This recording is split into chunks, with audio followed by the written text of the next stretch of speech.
Jai Hind to all of you.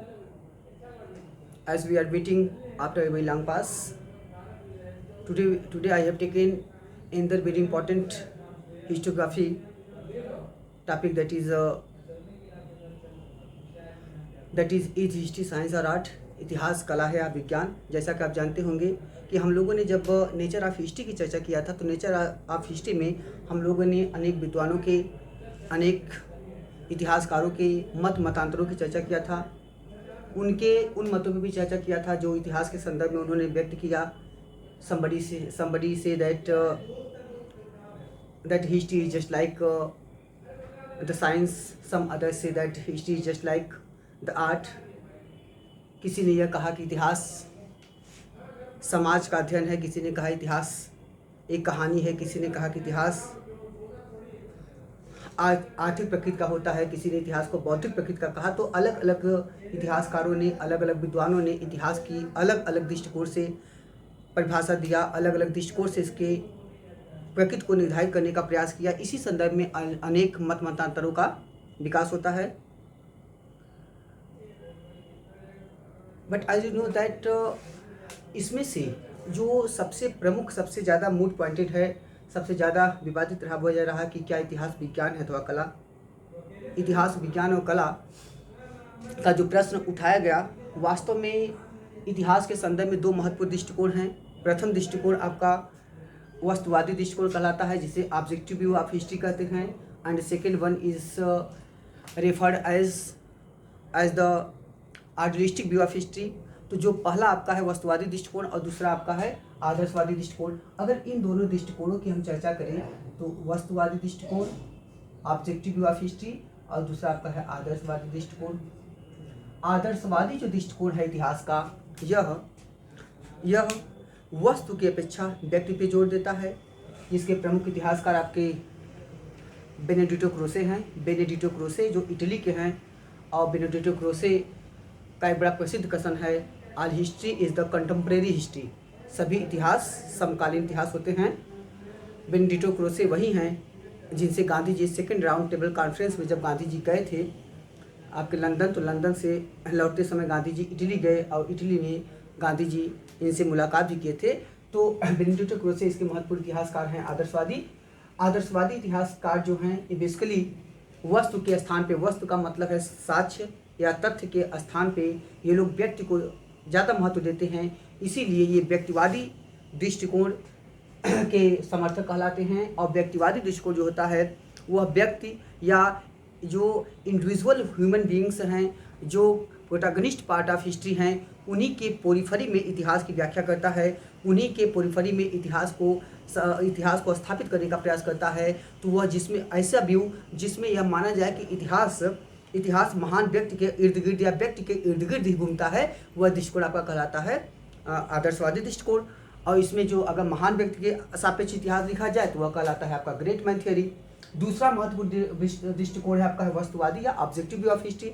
जो objective view of history है यह व्यक्ति की अपेक्षा तथ्यों पर जोर देता है, एविडेंसेस पे जोर देता है, विटनेसेस पे जोर देता है।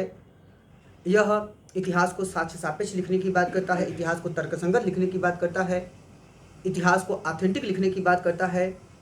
तो ऐसा दृष्टिकोण जो ऑब्जेक्टिव व्यू ऑफ हिस्ट्री के रूप में जाना जाता है, ठीक है, यही जो वस्तुवादी इतिहासकार हैं, इन्हीं इतिहासकारों ने मुख्यतः यह माना कि इतिहास का स्वरूप जो होता है, इतिहास की जो प्रकृति होती है वो वैज्ञानिक होती है। इसीलिए इतिहास को विज्ञान के रूप में स्थापित किया जाना चाहिए और इतिहास को विज्ञान माना जाना चाहिए।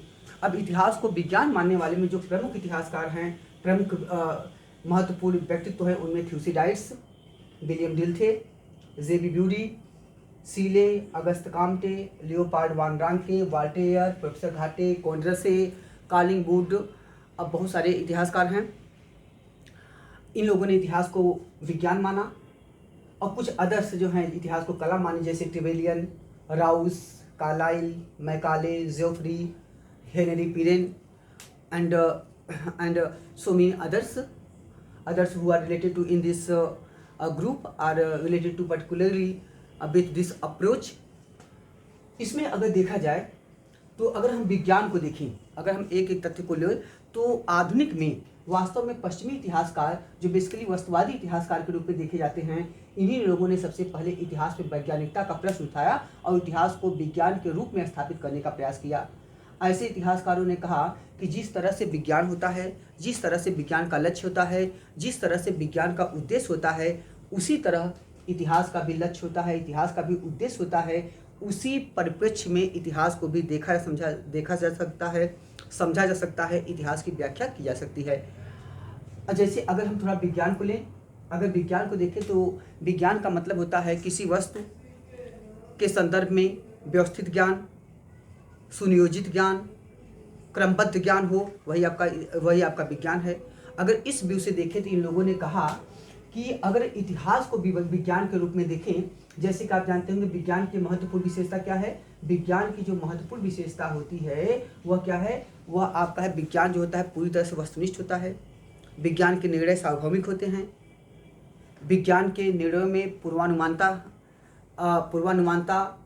पाई जाती है। विज्ञान के निर्णय जो होते हैं वह डिसेसिव होते हैं, निर्णयात्मक होते हैं।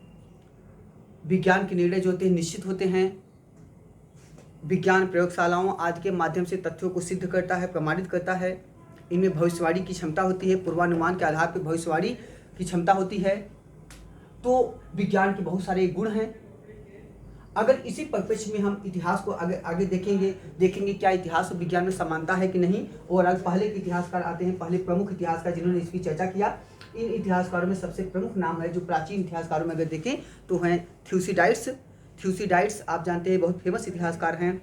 ये यूनान के इतिहासकार हैं जो हेरोडोटस के बाद हुए, और इन्होंने एक बड़ा फेमस ग्रंथ लिखा that is referred as the history of Peloponnesian war.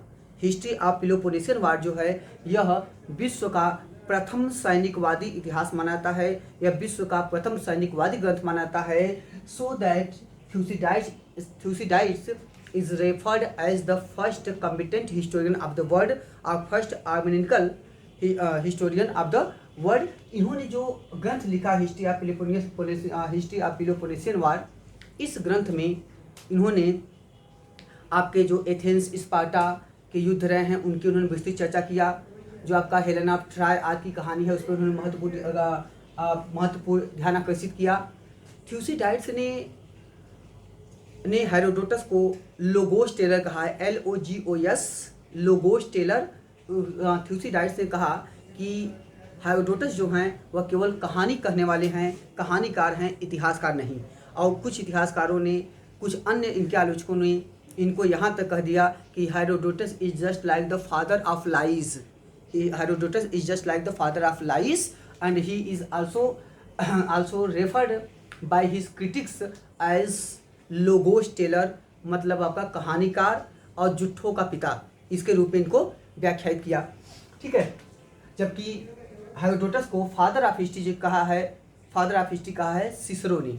Herodotus को फादर ऑफ हिस्ट्री सिसरो ने कहा है, जबकि इतिहासकार साटवेल ने हेरोडोटस को पर्शियन युद्धों का हीरो कहा है। ठीक है, क्योंकि जो उनका आपका हिस्टोरिका है जो हेरोडोटस ने लिखा है उसमें उन्होंने पर्शियन युद्धों का विस्तृत उल्लेख किया है, बहुत ही ऑथेंटिक उल्लेख किया है। ओवरऑल आगे आते हैं तो थ्यूसिडाइड्स जो हैं he is referred as the first historian who has tried to write the history on the scientific parameter. इसीलिए इसे प्रथम प्रबोधक इतिहासकार, he is referred as the first enlightened historian of the world.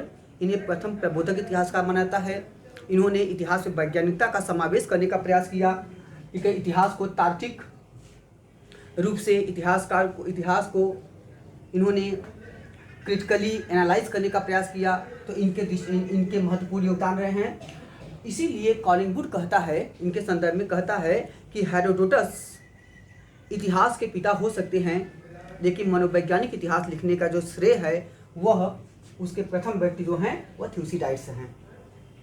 Okay, तो थ्यूसिडाइड्स इसके प्रथम व्यक्ति हुए। अच्छा, आधुनिक संदर्भों में देखें तो 1833 में सबसे पहले विलियम डिल्थे ने इस प्रश्न को उठाया। आधुनिक संदर्भ में विलियम डिल्थे ने 1833 में इतिहास में वैज्ञानिकता का प्रश्न उठाया और कहा कि इतिहास जो है वैज्ञानिक पद्धति के रूप में लिखा सकता है, समझा सकता है। इतिहास को वैज्ञानिक दृष्टिकोण से लिखने के संदर्भ में विलियम डिल्थे ने कहा कि इतिहास जो है वह विज्ञान से भी बढ़कर है। इन्होंने कहा कि इतिहास विज्ञान से भी बढ़कर है, तो इन्होंने इतिहास को विज्ञान से बढ़कर माना। और इसके बाद जो महत्वपूर्ण इतिहासकार हुए, जिसमें जेबी ब्यूरी महत्वपूर्ण हिस्टोरियन हैं, जिन्होंने एक महत्वपूर्ण ग्रंथ लिखा है the idea of progress. The idea of progress, this is the very famous text written by J B Bury. तो जेबी ब्यूरी ने द आइडिया ऑफ प्रोग्रेस में अपना विचार व्यक्त किया है और इन्होंने कहा, इनका बड़ा फेमस कथन है, इन्होंने इतिहास को केवल और केवल विज्ञान माना। इन्होंने कहा कि history is a science, no less no मोर।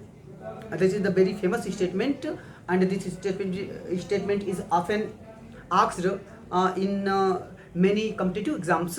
तो बहुत सारे कॉम्पिटिटिव एग्जाम्स में भी क्वेश्चन पूछे गए हैं कि किसका कथन है कि history is a science, no less no more. इतिहास विज्ञान है, न कम न अधिक। ओके सर, जेबी ब्यूरी हो गया आपके। अगले देखिए सीले हैं, अगस्त काम्टे हैं। अगस्त काम्टे महत्वपूर्ण प्रत्यक्षवादी इतिहासकार हैं और इसीलिए इन्होंने प्रत्यक्षवाद एक ऐसा दृष्टिकोण है जो मुख्यतः प्रत्यक्ष चीज़ों पे बल देता है, जो मुख्यतः सत्यता पे, वास्तविकता बल देता है। ऐसी ऐतिहासिक पद्धति जिसमें सत्य और वास्तविक इतिहास लेखन किया जाए उसे प्रत्यक्षवादी दृष्टिकोण कहते हैं। प्रत्यक्षवादी जो दृष्टिकोण है इसे अंग्रेजी में हम कहते हैं पॉजिटिव हिस्ट्री, तो इसे कहते हैं पॉजिटिविज्म। जो प्रत्यक्षवादी दृष्टिकोण है जिसके प्रमुख प्रतिपादक कौन है? Auguste Comte. तो अगस्त काम्टे जो हैं वे प्रत्यक्षवादी दर्शन के प्रतिपादक माने जाते हैं, उसके फादर माने जाते हैं। He is referred as the father of positivism, प्रत्यक्षवाद के जनक हैं, या he is referred as the father of positive history. तो ये कौन से हैं? ये आपके सकारात्मक इतिहास या प्रत्यक्षवादी इतिहास के जनक माने जाते हैं। इन्होंने एक महत्वपूर्ण ग्रंथ लिखा that is referred as the system of positive philosophy. The system of positive philosophy is a very famous text written by Auguste Comte, who is also referred as the father of positivism or as the father of positive history। इन्होंने मानवीय समाज को वैज्ञानिक पद्धति पे, मानवीय समाज को प्रत्यक्षवादी दृष्टिकोण पे व्याख्यायित करते हुए इन्होंने 3 परिस्थितियां बताई, 3 स्टेजेस बताई, 3 अवस्थाओं में इसको व्याख्यायित किया। ठीक है, तो first is theological stage, second is metaphysical stage and third is positive stage. जो पहला स्टेज है वह आपका धर्मशास्त्रीय दृष्टिकोण है, धर्मशास्त्रीय अवस्था है। दूसरा जो आपका है मेटाफिजिकल है, मतलब तत्वमीमांसी है। और तीसरा जो अंतिम कालखंड इन्होंने बताया मानव इतिहास का, मानव समाज का, वह कालखंड आपका क्या है? वह आपका सकारात्मक समाज है, सकारात्मक अवस्था है। इसमें प्रथम में इतिहास और समाज की व्याख्या धर्मशास्त्रीय दृष्टिकोण से किया गया। आपने पूरा पढ़ा होगा थियोलॉजिकल व्यू ऑफ हिस्ट्री, चाहे आपका भारतीय इतिहास ले लीजिए, जिसे यदा यदा ही धर्मस्य ग्लानि भवति भारत के रूप में व्यक्त किया गया, जिसे अवतारवाद के रूप में व्यक्त किया गया। चाहे आप यहूदी इतिहास ले लीजिए, ईसाई इतिहास ले लीजिए, पारसिक इतिहास ले लीजिए, सारा इतिहास जो प्रारंभिक इतिहास है वह इसी व्यू से लिखा गया है जिसे कहते हैं थियोलॉजिकल व्यू ऑफ हिस्ट्री, जिसमें इतिहास और समाज के सभी परिवर्तन, सभी कार्यों का जो अंतिम स्रोत है वह किसको माना गया? वह ईश्वर को माना गया। ईश्वरोचित, ईश्वर के अनुरूप इतिहास लिखा गया, ईश्वरीय इच्छा के अनुरूप इतिहास को व्याख्यायित किया गया। That is the theological view of history. Okay, दूसरा आपका तत्वमीमांसी, जब तत्वों पे, जब वस्तुओं पे जोर दिया जाने लगा, ऐसा इतिहास लेखन। धीरे धीरे इतिहास पहले की अपेक्षाकृत अधिक अच्छा हुआ, अधिक ऑथेंटिक हुआ और आगे चल के जो सकारात्मक इतिहास लिखा गया, पूरी तरह से प्रत्यक्षवादी दृष्टिकोण पर लिखा गया, तो इतिहास और अच्छा हुआ। ठीक है, तो मतलब यहाँ पे ये है कि इतिहास लेखन की जो प्रक्रिया है, ठीक है, इतिहास लेखन की जो प्रक्रिया है, इस प्रक्रिया के अंतर्गत प्रत्यक्षवादी जो दृष्टिकोण है यह एक प्रकार से ऑथेंटिक इतिहास लेखन की बात करता है। एक प्रकार से वह क्रिटिकल एनालिसिस व्यू पे बल देता है। तो जो आपका इस तरह का इतिहास लेखन किया गया या लिखा गया, ये सब इतिहास जो हैं वो मुख्यतः वैज्ञानिक पद्धति के अनुरूप लिखे गए। ये इतिहास को वैज्ञानिक पद्धति की ओर ले जाते हैं, वैज्ञानिक दृष्टिकोण को ले जाते हैं। इसमें जो अगले महत्वपूर्ण आपके नाम हैं वे हैं आपके लियोपार्ड वान रांके, वाल्टेयर, प्रोफेसर घाटे आदि। प्रोफेसर घाटे का एक बड़ा फेमस कथन है, ये कहते हैं कि इतिहास जो है वह मानव के क्रियाकलापों का वैज्ञानिक लेखा जोखा है। प्रोफेसर घाटे का बड़ा प्रसिद्ध कथन है, यह कंपटीशन में पूछे भी गए हैं यह क्वेश्चन कि इतिहास मानव के क्रियाकलापों का वैज्ञानिक लेखा जोखा है। किसका कथन है? प्रोफेसर घाटे का। कोंड्रेसे हुए, वाल्टेयर आदि हुए। इसमें जो लियोपार्ड वान रांके हैं ये और बहुत ज़्यादा महत्वपूर्ण है। आधुनिक संदर्भ में अगर देखा जाए तो वैज्ञानिक इतिहास लेखन में जो सबसे प्रमुख योगदान है वर्तमान में समकालीन विश्व में जो रहा है वह रहा है आपका लियोपार्ड वान रांके का। रांके बर्लिन के रहे हैं, बर्लिन विश्वविद्यालय के प्रोफेसर रहे हैं, वहाँ से संबंधित रहे हैं। इन्होंने मुख्यतः जिस ऐतिहासिक विधा का प्रयोग किया वह पूरी तरह से ऑथेंटिक वे पे ध्यान देता है, वह पूरी तरह से वैज्ञानिक पद्धति का प्रयोग करता है। वह मुख्यतः आपका इतिहास को तार्किक व्यक्त करता है, इतिहास को आलोचनात्मक दृष्टिकोण से व्यक्त करता है। तो वह एक प्रकार का ऐसा इतिहास लेखन है जो सत्य है, वास्तविक है, वस्तुनिष्ठ है। तो इन्होंने वैज्ञानिकता का पूरी तरह से समावेश करते हुए इतिहास लेखन किया और आधुनिक संदर्भ में वैज्ञानिक इतिहास लेखन पे सर्वाधिक जोर देने के कारण ही रांके को आधुनिक वैज्ञानिक इतिहास लेखन का जन्मदाता भी कहा जाता है। He is referred as the father of modern scientific history. तो ये आधुनिक वैज्ञानिक इतिहास के जन्मदाता भी कहलाते हैं। इनको ठीक है, इनको लॉर्ड एक्टन महत्वपूर्ण विद्वान हैं। लॉर्ड एक्टन ने इनको इतिहास का कोलंबस कहा है। रांके को लॉर्ड एक्टन ने इतिहास का कोलंबस कहा है। लॉर्ड एक्टन का एक बड़ा प्रसिद्ध कथन भी है, वे कहते हैं कि अत्यधिक असंतोष क्रांति को जन्म देता है। ठीक है, अत्यधिक असंतोष क्रांति को जन्म देता है। यह किसका कथन है? लॉर्ड एक्टन का। Excessive dissatisfaction leads to the revolution. यह बड़ा फेमस कथन है लॉर्ड एक्टन का। और दूसरा इनका प्रसिद्ध कथन है power corrupt the man and absolute power corrupt absolutely. ये भी इनका कथन है। तो लॉर्ड एक्टन ने इनको इतिहास का कोलंबस कहा है, याद रखिएगा।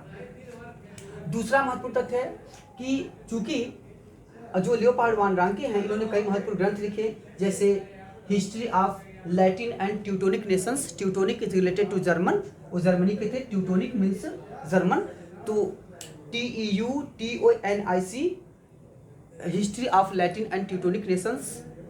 और दूसरा महत्वपूर्ण ग्रंथ है उनका हिस्ट्री ऑफ द पोप्स। अगला महत्वपूर्ण ग्रंथ है history of the reformation in Germany. इन्होंने कई ग्रंथ लिखे जिनमें ये सब ग्रंथ महत्वपूर्ण हैं।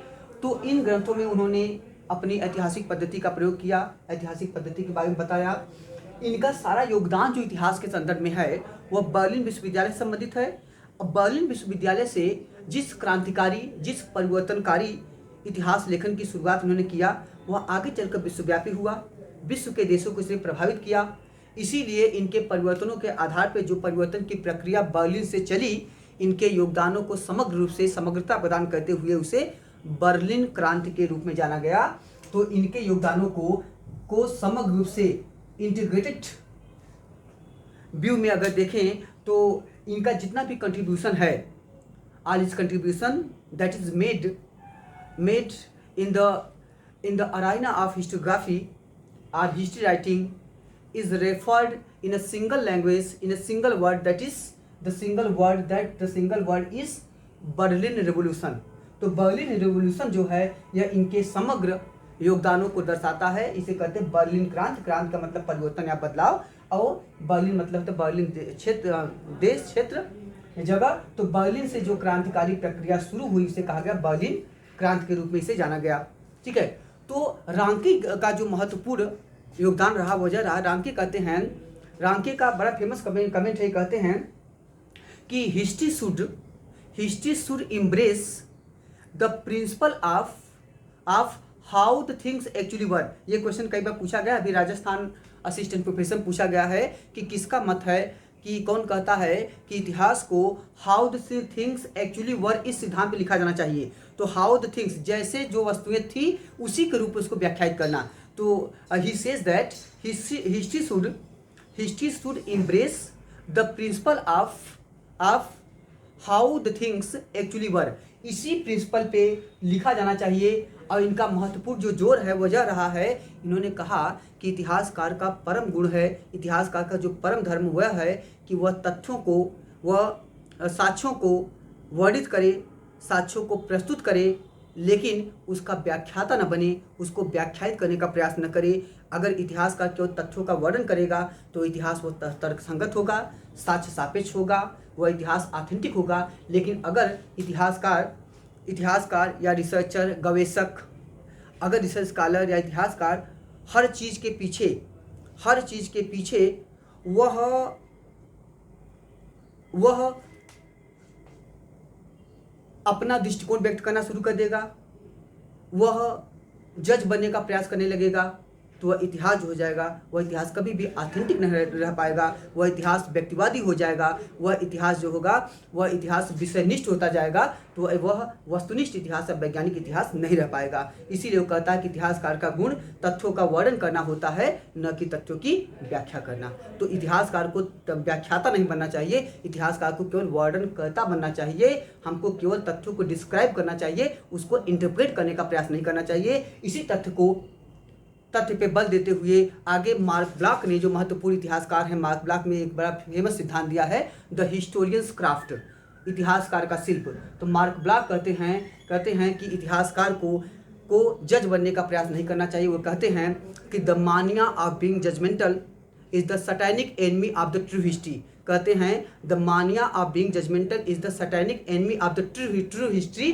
वो कहते हैं कि निर्णय लेने का उन्माद वास्तविक इतिहास का शैतानी दुश्मन होता है। इसीलिए हमें केवल वर्णन करना चाहिए, हमें व्याख्याता बनने का, व्याख्या करने का प्रयास नहीं करना चाहिए। अब आते हैं फिर हम लोग, अब अगर देखें अगले हैं आपके वॉल्टेयर। वॉल्टेयर भी महत्वपूर्ण इतिहासकार हैं।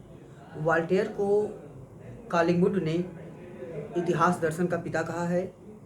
ही is known as the father of historiography, and this in title is given to him by Collingwood. Collingwood महत्वपूर्ण इतिहासकार हैं, चर्चा हमने पहले भी किया। कॉलिंगवुड इतिहास को वैज्ञानिक दृष्टिकोण से लिखने की भी बात करते हैं। कॉलिंगवुड ने बड़ा फेमस ग्रंथ लिखा है, उसका नाम है आपका the idea of history. The idea of history Collingwood का है। द आइडिया ऑफ प्रोग्रेस जो है आपका जेबी ब्यूरी का है। Idea of progress and idea of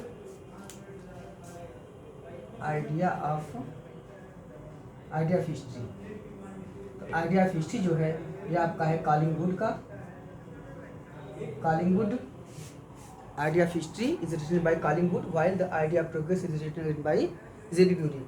अब आते हैं तो कॉलिंगवुड ने वॉल्टेयर को इतिहास दर्शन का पिता कहा है।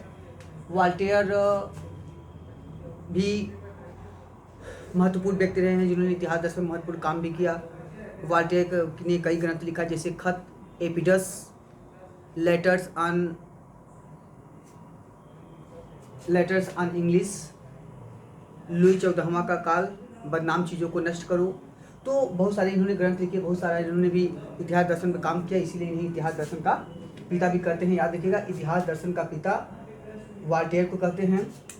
लेकिन आधुनिक वैज्ञानिक इतिहास लेखन का जन्मदाता आपको माना जाता है रांके को, जबकि इतिहास के पिता माने जाते हैं आपके हेरोडोटस। और उसके बाद इतिहासकारों का इतिहासकार किसे कहा जाता है? पॉलीबियस को। पॉलीबियस को इतिहासकारों का इतिहासकार माना जाता है। पॉलीबियस को इतिहासकारों का इतिहासकार कहा जाता है, पॉलीबियस को, ठीक है। और हिस्ट्री ऑफ हिस्ट्री किसने लिखा है? हिस्ट्री ऑफ हिस्ट्री, इतिहास का इतिहास, हिस्ट्री ऑफ हिस्ट्री, यह लिखा है J.T. साटवेल ने। J.T. साटवेल ने लिखा है हिस्ट्री ऑफ हिस्ट्री, ठीक है। J.T. साटवेल का है हिस्ट्री ऑफ हिस्ट्री, जबकि मेटा हिस्ट्री किसका है? लेडन व्हाइट ने लिखा है मेटा हिस्ट्री। तो history of history and Meta history, okay. चलिए आगे। तो हमने कहा कि वॉल्टेयर महत्वपूर्ण व्यक्ति हुए, तो हमने इनको देखा जिन लोगों ने महत्वपूर्ण रूप से खासकर इतिहास को वैज्ञानिक मानने में काम किया, इतिहास के वैज्ञानिक लेखन पे काम किया। अब आगे आते हैं हम लोग इसमें एक कॉलिंगवुड का बड़ा फेमस कथन है। कॉलिंगवुड कहते हैं कि साक्ष्य पे आधारित इतिहास, साक्ष्य पे आधारित इतिहास अतीत का विज्ञान होता है। साक्ष्य पे आधारित इतिहास अतीत का विज्ञान होता है। किसका कथन है? आपका कॉलिंगवुड का। ठीक, अब आते हैं इन सब के बाद अगर और आगे देखा जाए तो अब हम देखते हैं कि वास्तव में अगर इतिहास में वैज्ञानिकता का समावेश करने का प्रयास किया गया तो ऐसे कौन से कारक हैं? क्या इतिहास विज्ञान की तरह है? इतिहास और विज्ञान में क्या समानता है, क्या असमानता है? अब हम लोग उसकी चर्चा करते हैं। अगर हम उस दृष्टिकोण से देखें कि इतिहास और विज्ञान में समानता असमानता के तत्व क्या हैं, क्या इतिहास को वास्तव में विज्ञान माना जा सकता है कि नहीं माना जा सकता है, इन सब की चर्चा करते हैं हम लोग। आते हैं इतिहास और विज्ञान में समानता। देखिए तो अगर हम देखें तो ये जो इतिहास के इस विधा के समर्थक रहे हैं वो कहते हैं कि इतिहास और विज्ञान दोनों के दृष्टिकोण एक जैसे हैं। दोनों का उद्देश्य जो है सत्य को खोजना है, दोनों का उद्देश्य सत्य को उद्घाटित करना है। विज्ञान की तरह इतिहास भी जो होता है सत्य को खोजता है, सत्य को उद्घाटित करता है। विज्ञान की जैसे विज्ञान में बहुत सारे चीज़ों का अवलोकन करके सत्यापन करके निष्कर्ष निकाले जाते हैं, वैसे ही इतिहासकार भी इतिहास का विषय का चयन करता है, समस्याओं का चयन करता है, उसके बाद वह एक परिकल्पना, एक हाइपोथेसिस स्थापित करता है, उस पर कार्य करता है, तथ्यों का फिर तथ्यों डेटा का संग्रहण करता है, कलेक्शन करता है, फिर डेटा का इंटरप्रिटेशन करता है, व्याख्या करता है और उसके बाद वह कोई निष्कर्ष निकालता है, फिर रिपोर्ट लिखता है। तो एक सिस्टम है, ठीक है, एक सिस्टम है जो सत्य तक पहुंचने का, वास्तविकता तक पहुंचने का जिस तरह से विज्ञान कार्य करता है उसी तरह इतिहास भी करता है। इसी तरह देखिए विज्ञान जैसे शिक्षाप्रद होता है वैसे ही इतिहास का भी उद्देश्य शिक्षाप्रद होता है। विज्ञान हमें चेतावनी देता है वैसे ही इतिहासकार भी जो होता है अतीत के तथ्यों के आधार पे, अतीत की घटनाओं के आधार पे, अतीत के युद्धों, अतीत के अन्य पद्धतियों के आधार पे हमको वर्तमान में बहुत कुछ सीखने के लिए बताता है, बहुत कुछ चेतावनी के रूप में देता है जिसे हम इतिहास की चेतावनी या ऐतिहासिक चेतावनी कर सकते हैं। तो मतलब यहाँ पे है कि बहुत सारे पद्धतियाँ हैं जो इतिहास को विज्ञान के सापेक्ष ले जाते हैं, ये सही भी लगते हैं काफ़ी हद तक। लेकिन अगर इन चीज़ों को भी देखे जाए, वर्तमान में एक और तथ्य है, कुछ इतिहासकार कह रहे हैं कि जो वर्तमान में इतिहास विज्ञान के और अधिक करीब पहुँच रहा है, क्योंकि वर्तमान में आजकल हम इतिहास में जो नए नए वैज्ञानिक पद्धतियों, वैज्ञानिक सिस्टम्स, वैज्ञानिक टेक्निक्स, वैज्ञानिक टूल्स का प्रयोग कर रहे हैं, ये इतिहास को और ज़्यादा विज्ञान के करीब ले जा रहे हैं। और ये क्या कहलाते हैं? ये कहलाते हैं इतिहास के सहायक विज्ञान। दे आर रेफर्ड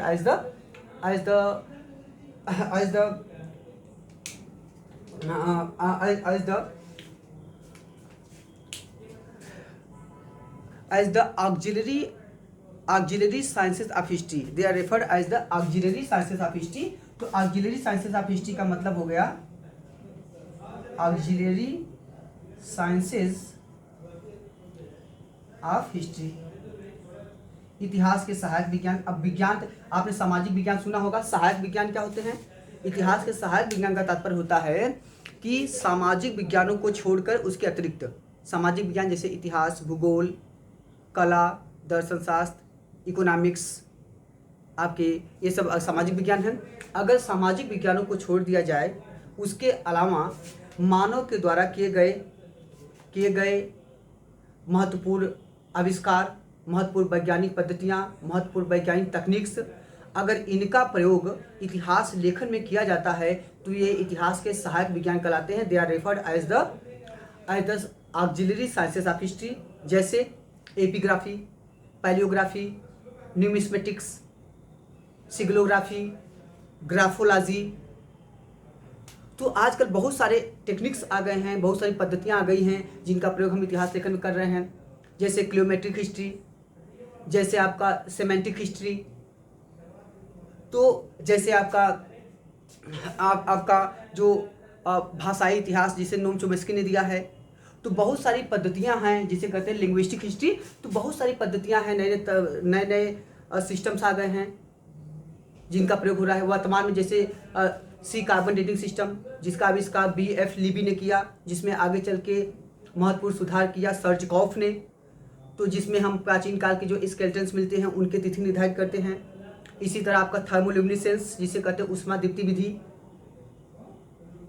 इसी तरह आपका है potassium argon system, fission track system, tree ring analysis जिसे आप कहते हैं डेंड्रोक्रोनोलॉजी, जिसमें वृक्ष बलय पद्धति जिसे कहते हैं, जिसमें हम लोग प्राचीन काल के वृक्षों आदि के काष्ठ के टुकड़ों का हम लोग तिथि निर्धारित करते हैं। तो बहुत सारे सिस्टम्स हैं, बहुत सारी पद्धतियां हैं, uranium dating system and so many other techniques and tools that has been discovered by the scientist and scholars. तो आजकल हम इनका बहुत ज़्यादा यूज़ कर रहे हैं इतिहास लेखन में, ठीक है। फोटोसिंथेसिस हो गया, रिमोट सेंसिंग हो गया, फोटोग्राफी हो गया, तो ये सब वैज्ञानिक टूल्स हैं, वैज्ञानिक टेक्निक्स हैं। इनका व्यापक रूप में प्रयोग इतिहास लेखन में वर्तमान में किया जा रहा है, चाहे वो आर्कियोलॉजिकल साइट्स के एक्सकवेशन में हो, चाहे आर्कियोलॉजिकल साइट्स के एक्सप्लोरेशन में हो, चाहे आपके जो आर्टिफैक्ट्स होते हैं उनको खोजने में हो, चाहे उनको परिरक्षित करने के लिए, उनको प्रिजर्व करने में हो। तो बहुत सारे टेक्निक्स का प्रयोग, बहुत सारे टूल्स एंड टेक्निक्स का प्रयोग हम लोग वर्तमान में इतिहास लेखन में इतिहास में कर रहे हैं, जो इतिहास को अधिक वैज्ञानिक बना रहे हैं, इतिहास को वैज्ञानिकता और सत्यता वास्तविकता के अधिक करीब ले जा रहे हैं। तो वास्तव में इस दृष्टिकोण से देखें तो इतिहास विज्ञान माना सकता है। लेकिन कमोबेश अब आगे थोड़ा सा अगर इसको एनालाइज करें तो देखते हैं कि तमाम प्रयासों के बावजूद भी, इन तमाम समानताओं के बाद भी, सिमिलरिटीज़ के बावजूद भी वास्तव में इतिहास पूरी तरह से वैज्ञानिक नहीं हो पाया या नहीं हो पाता है। क्यों नहीं हो पाता है? इतिहास पूरी तरह से वस्तुनिष्ठ नहीं हो पाता है, क्योंकि जो इतिहास वस्तुनिष्ठ होगा वही वैज्ञानिक होगा, जो वैज्ञानिक होगा वस्तुनिष्ठ होगा, जो वैज्ञानिक या वस्तुनिष्ठ नहीं होगा वो विषयनिष्ठ होगा, वह पक्षपाती इतिहास होगा। तो अगर हम इसके दृष्टिकोण से देखें तो वास्तव में तमाम प्रयासों के बावजूद भी इतिहास जो है वह पूरी तरह से वैज्ञानिक नहीं हो रहा है। उसके पीछे जो प्रमुख महत्वपूर्ण रीजन है वह यह है कि एक तो इतिहास जो है वास्तव में मानव के क्रियाकलापों की कहानी है, और मानवीय क्रियाकलापों को पूरी तरह से वैज्ञानिक पद्धति पे मेजरमेंट नहीं कर सकता है। दूसरी महत्वपूर्ण बात अगर देखें, विज्ञान ज़्यादा ऑथेंटिक होता है, विज्ञान के निर्णयों में वास्तविकता ज़्यादा होती है, विज्ञान पूरी तरह से वस्तुनिष्ठ होता है विज्ञान, जबकि इतिहास इस तरह से वस्तुनिष्ठ नहीं हो पाता। विज्ञान मूल्य रहित होता है, मूल्यों से मुक्त होता है, लेकिन इतिहास ऐसा नहीं है। इतिहास मूल्य प्रधान होता है, मूल्यों से बंधा होता है। विज्ञान में नैतिकता, धर्म आदि का कोई स्थान नहीं होता है, लेकिन अगर इतिहास में देखें तो इतिहास नैतिकता से बंधा होता है। इतिहास में नैतिक मूल्य, मानवीय मूल्यों का भी स्थान होता है।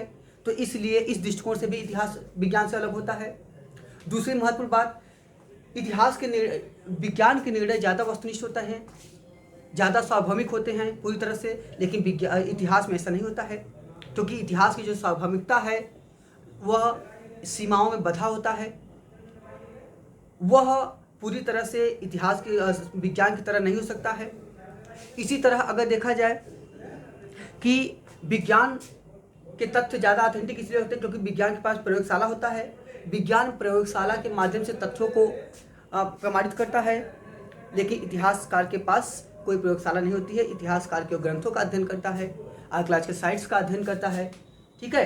तो उस अर्थ में इतिहास विज्ञान नहीं सकता है, भले ही दोनों लोग समानताओं के आधार पे, घटनाओं के आधार पे, पूर्वकालीन घटनाओं का अध्ययन करके भविष्यवाणी करें, लेकिन वास्तविकता यही है कि इतिहास जो है, इतिहास के भविष्यवाणी में वह स्वाभाविकता, वह ऑथेंटिसिटी नहीं होता है जो विज्ञान में होता है, ठीक है। तो इतिहास वास्तव में तमाम ऐसे अवरोध हैं जो इतिहासकार को पूरी तरह से वैज्ञानिक नहीं सिद्ध कर सकते हैं, या इतिहास लेखन को वैज्ञानिक नहीं सिद्ध कर सकते हैं। तो वास्तव में अगर इसको देखा जाए तो हम यह पाते हैं कि इतिहास जो है मनुष्य के कार्यों के और क्रियाकलापों की कहानी है। मानवीय संबंधों, मानवीय चेतना, मानवीय संवेदनाओं से भरा होता है इतिहास। इसे इस आधार पर पूरी तरह से वैज्ञानिक नहीं कह सकता है, लेकिन ये भी है कि इतिहास, अगर वैज्ञानिक इतिहास लेखन की बात करें तो इतिहास उस अर्थ में विज्ञान नहीं हो सकता है जिस अर्थ में मूलभूत विज्ञान होते हैं, जैसे बॉटनी, जैसे आपका फिजिक्स, जैसे आपका केमिस्ट्री, ये मूलभूत विज्ञान हैं, ये फंडामेंटल साइंसेस हैं। इस तरह से तो इतिहास कभी विज्ञान नहीं हो सकता है, ठीक है। लेकिन हाँ, विज्ञान, चूँकि इतिहास को वैज्ञानिक पद्धति पर लिखा जाता है, इतिहास को वैज्ञानिक दृष्टिकोण से व्यक्त करने का प्रयास किया जाता है, इतिहास मानव का वैज्ञानिक लेखा जोखा होता है, मानवीय इतिहास को वैज्ञानिक पद्धति पे मेजरमेंट करता है, उसको एनालाइज करता है। इसीलिए इतिहास को एक विशेष प्रकार का विज्ञान मान सकते हैं।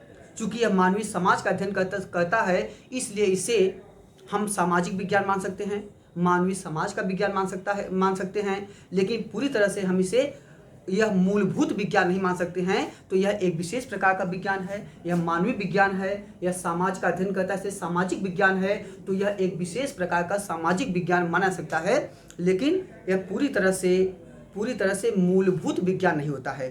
ठीक, अब हम आते हैं थोड़ा सा कला देखते हैं, फिर दोनों को एनालाइज एक बार फिर करते हैं। अगर हम कला को देखें तो कला के संदर्भ में कहा जाता है कि कला जो है यह वास्तव में कला का मूल जो तात्पर्य होता है, यह तात्पर्य होता है कि कला मूलतः व्यक्ति के भावनाओं का प्रकटीकरण होता है, यह व्यक्ति के इमोशंस का एक्सप्रेशन होता है, व्यक्ति के संवेदनाओं का एक्सप्रेशन होता है।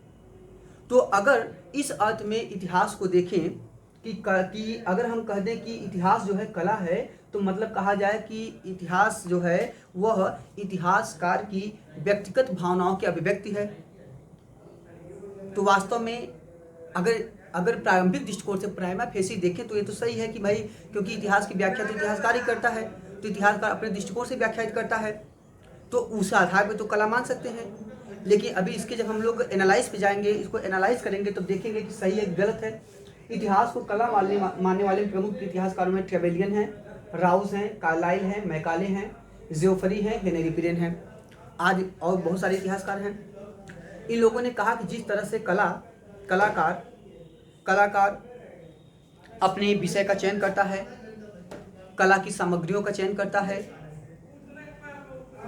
कला के टूल्स और उसके टेक्निक्स का प्रयोग करता है, और उसके बाद प्रयोग करके कला को रोचकता प्रदान करता है, अपनी अभिव्यक्ति को प्रस्तुत करता है, उसी तरह इतिहासकार जो होता है वह भी तथ्यों को संक्षिप्त करके, तथ्यों को संकलित करके, उसको इकट्ठा करके, उसे क्रमबद्धता प्रदान करके, उसमें रोचकता लाने का प्रयास करता है, उसे रोचक रूप से जनसमूह के सामने, समाज के सामने, देश के सामने प्रस्तुत करता है। उस अर्थ में इतिहास भी कला है। जिस तरह से कलाकार, चाहे मूर्तिकार हो, चाहे चित्रकार हो, आदि हो, ये अपनी अभिव्यक्ति को प्रस्तुत करते हैं, उसे रोचकता प्रदान करते हैं, उसे एक रोमांटिसिज्म प्रदान करते हैं, उसे एक्चुअलाइज करने का प्रयास करते हैं, उसी तरह इतिहासकार भी करता है। तो इन्होंने माना कि इसलिए इतिहास जो है वह कला ही है, क्योंकि इतिहासकार भी कलाकार की तरह कार्य करता है। ठीक है। कला का दूसरा तात्पर्य यह भी होता है कि कला जो होता है अच्छाई और बुराई दोनों का निरूपण करते हुए मानव को अच्छाई के पथ पर ले जाने की ओर अग्रसर करता है। इन लोगों ने कहा कि इसी तरह इतिहास का भी जो उद्देश्य होता है वो यही होता है, वह भी अच्छाई बुराई में अच्छाई को इमिटेट करने का हमें एक प्रकार से हमको प्रोत्साहित करता है। उसको इमिटेट करने के लिए हमें प्रोत्साहित करते हुए हमारे मार्ग को प्रशस्त करता है। हमें आधुनिक समाज के अनुरूप, हमें सभ्यता संस्कृति के अनुरूप जीने की कला सिखाता है। तो इस अर्थ में काफ़ी हद तक ये कह सकते हैं कि वास्तव में इतिहास जो है कला से संबद्ध होता है, चाहे हेनरी पिरेन हो, चाहे आपके मैकाले हों। इन लोगों ने कहा कि अगर इतिहास कला न होता तो इसकी रोचकता समाप्त हो जाएगी, फिर इसको पढ़ने में प्रासंगिकता कम हो जाएगी, इसको पढ़ने में, ठीक है, इंटरेस्ट नहीं रह जाएगा। तो इसके इंटरेस्ट प्रदान करने के लिए, रोचकता प्रदान करने के लिए इतिहास को कला होना ही पड़ेगा। ठीक है, कला होना ही पड़ेगा। लेकिन यहाँ पर भी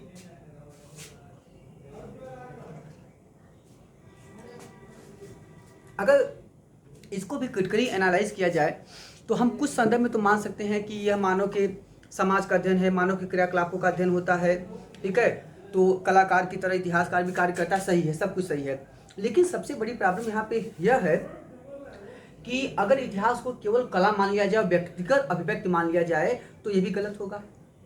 क्योंकि कलाकार जो होता है, जैसे मूर्तिकार है, चित्रकार है, वास्तुकार है, ठीक है, ये क्या होते हैं, ये व्यक्तिगत इनकी अभिव्यक्ति होती है, व्यक्तिगत सोच होती है, इनकी खुद की फैंसी फिगमेंट, इनका खुद का इमेजिनेशन होता है। उसके आधार पर उस वस्तुओं को प्रदर्शित करते हैं। जैसे मान लीजिए कोई डायरेक्टर है, कोई प्रोड्यूसर हो फिल्म को किस तरह से दिखाना चाहता है दिखा सकता है, वो जिस तरह से चाहे उसको प्रस्तुत कर सकता है।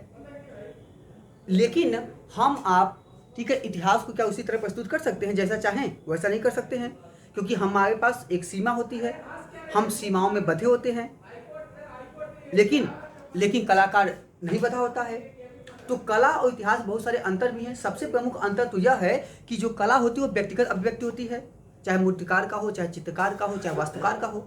लेकिन इतिहास जो है वो व्यक्तिगत अभिव्यक्ति नहीं होती है, इतिहास तथ्यों से बंधा हुई अभिव्यक्ति होती है। इतिहास तथ्य सापेक्ष होता है, साक्ष्य सापेक्ष होता है, तथ्यों से बंधा हुआ इतिहास होता है। जैसे कला पूर्णतः मुक्त होती है, कला जो है वह क्या है, वह मूल्य मुक्त है, उसमें वो क्या है, वो सभी मूल्यों से मुक्त है, किसी में बंधा नहीं होता है। कला स्वच्छंद होती है साहित्य की तरह। लेकिन इतिहास न साहित्य है न पूर्णतः कला है, क्योंकि इतिहासकार तथ्यों से बंधा है, घटनाओं से बंधा है, उस कालखंड से बंधा है। हमारे आपकी सीमा है, हम आप किसी चीज़ का वर्णन उसी सीमा तक कर सकते हैं जहाँ तक यथार्थता हो। हम यथार्थता से आगे हम पानीपत के युद्ध का वर्णन करके हम उसमें चालक रहित विमान निशांत को नहीं दौड़ा सकते हैं, हम उसमें बड़े बड़े वर्तमान टैंक को नहीं दौड़ा सकते हैं। हम कोई बाहुबली फिल्म नहीं बना रहे हैं कि हम जो चाहें उसमें जो चाहें जिस तरह का प्रस्तुत कर दे दिखा दें। तो हम क्या है, हम तथ्यों से बंधे हैं, हम ऐतिहासिकता से बंधे हैं, हम साक्ष्यों से बंधे हैं। जितना साक्ष्य कहता हो हम उसी का वर्णन कर सकते हैं, लेकिन हम अपनी बातों को वहाँ समावेश नहीं कर सकते हैं। ठीक है, इसी तरह कला जो है, कला में किसी प्रकार के प्रमाण और साक्ष्य तर्क से बंधा नहीं होता है, लेकिन इतिहासकार बंधा होता है। तो ये सब जो होते हैं मूलभूत अंतर होते हैं। इस आधार पे हम यह नहीं कर सकते हैं कि इतिहास पूरी तरह से कला है, इतिहास पूरी तरह से स्वच्छंद कला है, इतिहास पूरी तरह से स्वच्छंद साहित्य, ऐसा नहीं है। इतिहासकार देश, काल और परिवेश से बंधा होता है। हम अगर हड़प्पा सभ्यता का वर्णन करेंगे तो हम बंदरगाहों को अगर दिखाएंगे तो हम बर्बेकन को दिखा सकते हैं, मकरान समुद्र तट को दिखा सकते हैं, बर्निस को दिखा सकते हैं, मगन को दिखा सकते हैं। ठीक है, अब हम हड़प्पा सभ्यता में तामुलिप्ती बंदरगाह को तो नहीं दिखा सकते, हड़प्पा सभ्यता में वर्तमान चीज़ों को तो नहीं दिखा सकते हैं। तो अगर हम वर्तमान के चश्मे से अतीत को दिखा देंगे तब तो अतीत के साथ यह मैनिपुलेशन हो जाएगा, तब इतिहास कहाँ रह जाएगा। वास्तविक इतिहास तो वही होगा जिस देश काल में परिवेश में हुआ है, उसी देश काल और परिवेश के अनुरूप उसकी अगर व्याख्या की जाएगी, उसका वर्णन किया जाएगा, वही इतिहास होगा। तो वास्तव में कला के रूप में भी अगर इतिहास देखा जाए तो इतिहास कला है। निश्चित तौर से इतिहास को रोचकता प्रदान करना जरूरी है। इतिहास को व्यवस्थित रूप से लिखा जाए, क्रमबद्ध लिखा जाए, घटनाओं को क्रमबद्धता प्रदान किया जाए, ताकि इतिहास पढ़ने में और मजा आए, और अच्छा लगे, और ऑथेंटिक लगे। वो सही है, लेकिन इतिहास पूरी तरह से कला नहीं हो सकता है। मैकाले कहता है कि मुझे तब तक खुशी नहीं होगी जब तक कि जो नवयुवतियां हैं वे अपने पढ़ाई वाले मेज से, वे अपने स्टडी मेज टेबल से वर्तमान उपन्यासों को हटा के बल्कि उसके स्थान पर इतिहास की पुस्तक का अध्ययन करना शुरू कर दे, तब मुझे जाके संतोष होगा। इसका मतलब है वो कहता है कि उपन्यास से भी अधिक रोचक होना चाहिए इतिहास। ठीक है, इसी तरह प्रोफेसर डेवी हैं, उन्होंने भी इतिहास को उपन्यास से भी अधिक रोचक माना है। तो इतिहास में रोचकता तभी आएगी जब वास्तव में इतिहास को और ज़्यादा रोमांटिक वे में, रोमांटिसिज्म में लिखा जाए, उसको ऑथेंटिक बनाते हुए उसमें एक कलात्मकता प्रस्तुत किया जाए, उसे कलात्मक रूप से प्रस्तुत किया जाए, तो और अच्छा हो जाएगा इतिहास पढ़ने में सुनने में। ठीक है, लेकिन इस बात का ध्यान रखना है कि उसमें इस ऐसे रोचकता में कहीं इतिहास दब न जाए, कहीं उसकी यथार्थता न दब जाए, कहीं उसकी ऑथेंटिसिटी न दब जाए, समाहित छिप न जाए। तो इस बात का हमको ध्यान देना चाहिए। तो इस अर्थ में कह सकते हैं कि इतिहास कला है, लेकिन यह पूरी तरह से चित्रकला, वास्तुकला या मूर्तिकला के रूप में मौलिक कला नहीं है। जिस तरह से मौलिक विज्ञान नहीं है उसी तरह से मौलिक कला नहीं हो सकती है। कला में भी यह यथार्थ प्रधान कला होती है, ये पूरी तरह से मूल्य मुक्त कला नहीं होती है, कल्पना प्रधान कला नहीं होती है। ठीक है, तो यह कला भी है, विज्ञान भी है। अब आते हैं लास्ट निष्कर्ष पे। इस अर्थ में कह सकते हैं कि इतिहास कला भी है, विज्ञान भी है, लेकिन यह न तो पूर्णतः कला है, न तो मूलभूत कला है, न तो मूलभूत विज्ञान है। यह कला में क्या देखिएगा, यह कला में कल्पना प्रधान न होकर न होकर यथार्थ प्रधान कला होती है। कला में कल्पना मुक्त न होकर या काल्पनिक न होकर, कल्पना प्रधान न होकर, बल्कि यह यथार्थ प्रधान कला होती है। जबकि विज्ञान में यह मूलभूत विज्ञान न होकर, मौलिक विज्ञान न होकर एक विशेष प्रकार का अद्वितीय विज्ञान, एक सामाजिक विज्ञान, एक मानवीय विज्ञान हो सकता है। तो इसमें दोनों गुण समाहित हैं, इसमें दोनों गुण समाहित हैं, ठीक है, इसमें दोनों गुण समाहित हैं। लेकिन दोनों गुण जो हैं उसका एक आधार है, उसकी एक सीमा है, यह सीमाओं से बंधा होता है। इसीलिए न तो मौलिक कला है, न तो मौलिक रूप से इसको हम विज्ञान कर सकते हैं। लेकिन यह विज्ञान के भी तत्व इसमें हैं, कला के भी तत्व हैं, लेकिन मानवीय समाज की सीमा तक हैं। जहाँ तक ऐतिहासिकता प्रभावित न हो, जहाँ तक ऐतिहासिकता बनी रहे, वहीं तक हम दोनों इसको मान सकते हैं। इसीलिए कहा था, अंतिम निष्कर्ष रूप में कह सकते हैं कि इतिहास विज्ञान की वस्तुनिष्ठता बनाए रखने का प्रयास करते हुए अतीत के पुनर्रचना की कला है। फिर समझिएगा, इतिहास कला भी है, विज्ञान भी है, लेकिन यह कला में कल्पना मुक्त कला न होकर यथार्थ प्रधान कला है। जबकि यथार्थता कहाँ है? यथार्थता मतलब ऐतिहासिक रचनाओं में, ऐतिहासिक व्याख्याओं में यथार्थता होनी चाहिए। और विज्ञान में यह एक विशेष प्रकार का विज्ञान है। विज्ञान में एक मानवीय विज्ञान है, एक सामाजिक विज्ञान है। इसलिए कला भी है, विज्ञान भी है, लेकिन दोनों परिमित है, दोनों की अपनी सीमा है। दोनों ऐतिहासिकता के सीमा में ही दोनों तत्वों का समावेश इससे मिलता है। अंतिम निष्कर्ष के रूप में कह सकते हैं, इतिहास विज्ञान की वस्तुनिष्ठता बनाए रखने का प्रयास करते हुए अतीत के पुनर्रचना की कला है। इतिहास विज्ञान की यथार्थता बनाए रखने का प्रयास करते हुए अतीत के पुनर्रचना की कला है। ठीक है, तो इतिहास को पूरी तरह से मौलिक विज्ञान नहीं मान सकते हैं, क्योंकि मौलिक विज्ञान मान लेंगे तो उसकी ऐतिहासिकता, उसकी मानवीयता, उसकी संवेदना नष्ट हो जाएगी। क्योंकि इतिहास कमोबेश मानव के क्रियाकलापों की कहानी है, और मानवीय क्रियाकलाप जो हैं वह मानवीय संवेदनाओं, मानवीय भावनाओं से बधे होते हैं। मानवीय भावनाओं और संवेदनाओं को इतिहास से पूरी तरह से अगर अलग करके, इतिहास को पूरी तरह से अगर साइंटिफिक पैरामीटर पे ही मापने का प्रयास कर देंगे तो इतिहास जो है कभी भी ऑथेंटिक नहीं रह जाएगा। क्योंकि मानवीय संवेदनाओं, उसकी भावनाओं को कभी भी किसी भी साइंटिफिक पैरामीटर पे नहीं मापा सकता है। अगर उसे माप देंगे तो इतिहास में वास्तव में मानवीयता खत्म हो जाएगी, तो इतिहास नहीं रह जाएगा। ठीक है, इतिहास एक टेक्निक बन के रह जाएगा, जो कि मानवीय संवेदनाएं ऐसा नहीं करती हैं।